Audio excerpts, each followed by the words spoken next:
watching Let's Chat.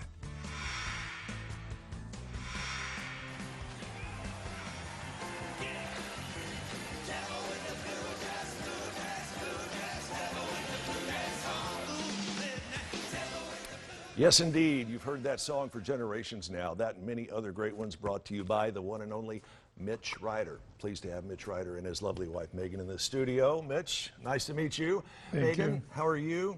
I'm well. Before we get to you, who's the cutie over here? Scrapper. What's the doggy's name? Scrapper. Scrapper. Yeah. Scrapper's just kind of hanging out with us, and we're certainly glad to have all three of you here this morning. Let me say, first of all, what an honor to have both of you here.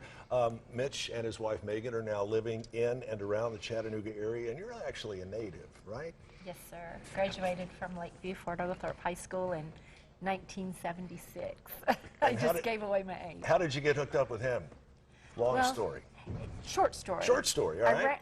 I ran out of here and headed for Detroit. My sister had met and married someone from Detroit, and I met him while I was in Detroit. I was there for 42 years and brought him back down here because I was sick of the weather.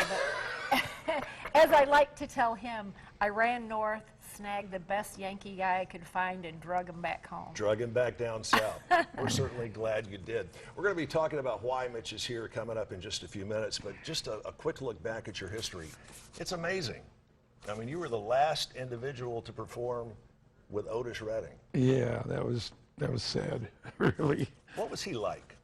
Well, I recorded down at Stax with Booker T and the MGs, and I had the opportunity to meet him down there in the studios, and we performed together. And that song on that day, I had no idea it was going to be the last time he would sing. But the next day, he flew out in his plane and crashed in Lake Michigan in the winter and froze to death underwater. Horrible loss for the music world. And I think horrible for you as losing a friend. But he was a Georgia boy, wasn't he? Yes, he was. Yeah. Yes, he certainly was. You, back in 2005, were inducted into the R&B Hall of Fame. That's weird. The, yeah. the first living White guy to get inducted into the R&B Hall of Fame. Well, Elvis is in there, but it's a posthumous deal, you know. Right. Right. But where were you, and what went through your mind when you heard the news that you were getting inducted? I didn't think I deserved it. Really?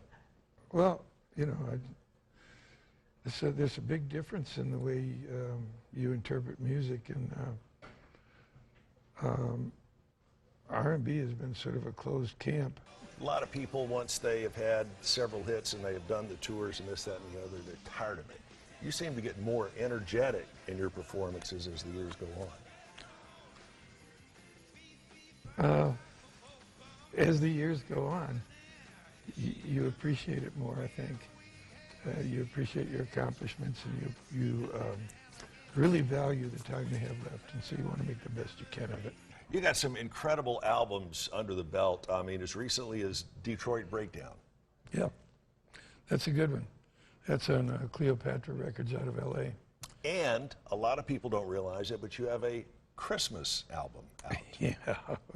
Yeah, I realize it. It's got to be good. It's got to be. It's got to be good. And a live album called Live at, I'm not sure how to pronounce this, Rock Palace.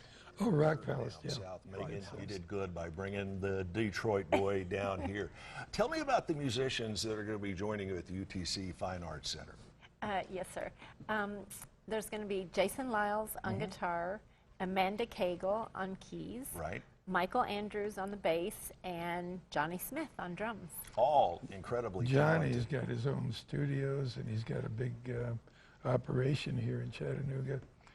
And yeah, they're all cool. And it's going to be, the songs I've chosen for the performance are excellent, I think. What's going to be a big surprise at the performance from one of your musical songs that you've chosen? Probably the artist that I chose. I'm doing 3 of my songs, and I'm doing covers of artists that I value and I appreciate and have great meaning in my career and my life. Such as? Well, Bob Dylan, for example. The band, you know, Robbie Robertson. Right. We're doing something by Randy Newman. I love Randy Newman. Yeah. But it's a very eclectic list of songs. I just want it to be a very personal thing. Sure. Relaxed and none of this stardom things. I just want it to be. I'm going to try to bend the arms of the UTC folks and get some tickets for us to give away right here on that show, because I, for one, will be there and am so looking forward to it. It's going to be fun. It is going to be an incredible amount of fun. Again, it is Mitch Ryder appearing at the UTC Fine Arts Center, and that performance is coming up 1 week from this Friday. It'll be September the 7th, I believe that is. Sixth. September the 6th at the UTC Fine Arts Center. You can go to their website and find out more about how to get tickets. Check out the website, and you can find Mitch's music at Amazon.com, as well as several other great online websites. Check them out. Mitch, Megan, and for the little dog, Scruffy? Scrapper. Scrapper. All right. We'll see y'all later. We'll see you tomorrow on Let's Chat.